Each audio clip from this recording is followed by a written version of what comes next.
One of our traditions at junior high camp here at Camp Verne is at Campfire. One of the things we like to do is read a story about grizzly bears.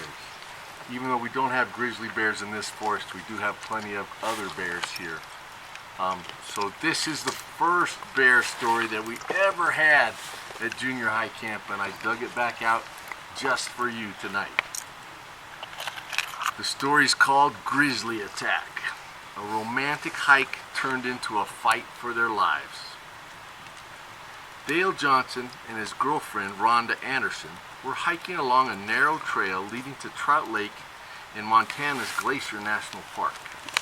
It was early afternoon last October with shafts of sunlight streaming through the trees, and Dale, 31, led at an unhurried pace. "Not far now," he encouraged Rhonda, who was 27 and a step behind. A trim, pretty woman in t-shirt and shorts, she wore a pink bandana over her light brown hair. Her bearded earrings were a gift from her lean, dark-bearded companion. The couple had been chatting back and forth, their voices ringing through the silent woods. But now, in tune with the hushed tranquility around them, they had grown silent. As they approached a bend in the trail, Dale stiffened. He caught a movement in the brush ahead, and in the same instant, he heard a guttural growl. To his horror, two bears, cinnamon brown, came snorting straight at him. His heart pounded. Grizzlies. From the corner of his eye, Dale saw Rhonda jump behind a tree, but he stood rooted, frozen with fright. The bears were in full charge, their fur rippling in fury.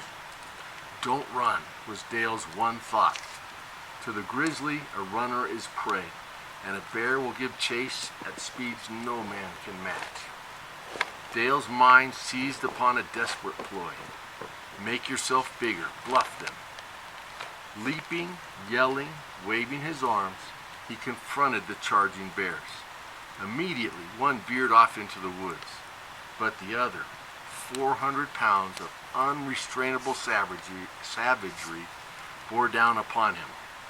Snatching a stick as long as a broom handle and as thick as his wrist, Dale brought it down on the bear's skull. At the same time, he let out an unearthly scream. When the club shattered, Dale rolled to the ground and curled into a ball. Park rangers always advise people to assume a cannonball position if attacked. It is supposed to indicate to the bear it is not under threat.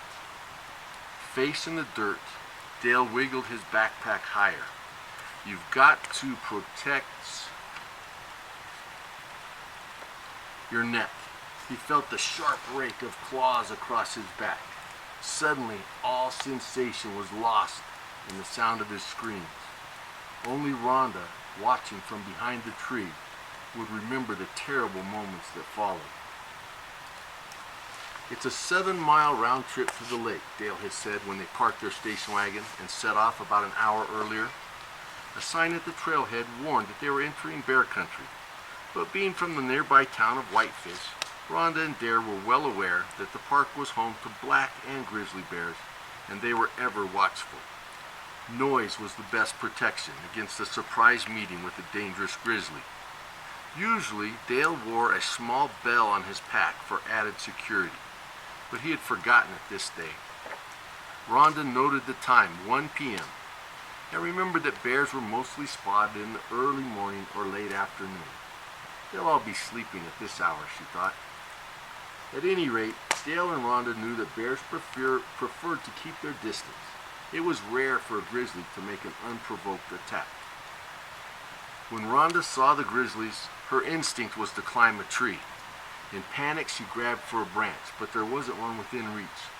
Paralyzed with terror, she saw the bear claw Dale's shoulders, then close its great jaws over his left arm, wrenching it from side to side, biting through muscle and bone.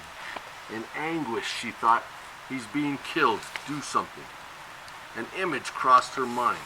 Her neighbor's fierce Labrador once had come snarling at her when she was taking out garbage. She had grabbed the metal can and held it in front of her, fending off the animal. "Don't, Buster, don't!" At the command in her voice, the dog had backed away.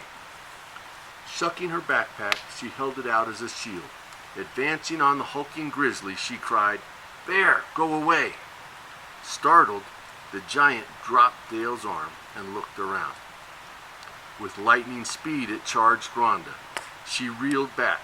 In a blur, she saw the grizzly's lips pulled back over huge teeth and 4-inch claws the color of amber. The teeth sank into her pack, and the claws slashed her right wrist. Blood spurted from the wound as she fell to her knees and screamed. Hearing Rhonda's cries, Dale came out of his daze just in time to see woman and bear face to face, inches apart. "Bear! Bear!" he shouted, determined to lure the grizzly away from Rhonda. The attacker's head snapped around. It turned once again on Dale. "Get down," he yelled at Rhonda. We have no defense, he thought. We have to play dead. An instant later, Dale was in the air, being shaken violently. The bear's jaws locked on his buttocks. Claws swiped at his shoulders. Flooding adrenaline had numbed him to pain, but Dale knew his body was being savaged. If he doesn't stop, it's all over for me. Rhonda heard Dale's cry to get down, but she could not abandon him. Grabbing her tattered pack, she advanced once more, yelling for the grizzly's attention. This time the bear attacked on its hind legs, towering over her. Its claws ripped into her neck. Mouth open, the bear clamped its jaws on her upper left arm, teeth crunching hard to the bone. Somehow, Rhonda kept her feet. Toe to toe with the bear, not conscious of pain, but of rising fury. Setting her jaw, she pounded a fist into the animal's stomach. In an instant, she was flung to the ground. Rhonda expected jaws to close on her, but the grizzly loped off into the trees. Dale struggled up from the ground. His left arm was crushed at the elbow, the forearm laid open to the bone. From the feel of his buttocks, he knew that the bear had bitten out a chunk of flesh. Rhonda managed to remove the sweatshirt tied about her waist and bandage her wrist. Her neck and shoulder wounds oozed blood. "I'm sorry I dragged you into this nightmare," Dale said. He vowed to himself that her life would not end in misery on a trail in the woods. "We have to make it back to the car," he said. "No one will come for us." Hooking her pack over her undamaged right shoulder, Rhonda led off down the trail. She didn't lack for confidence.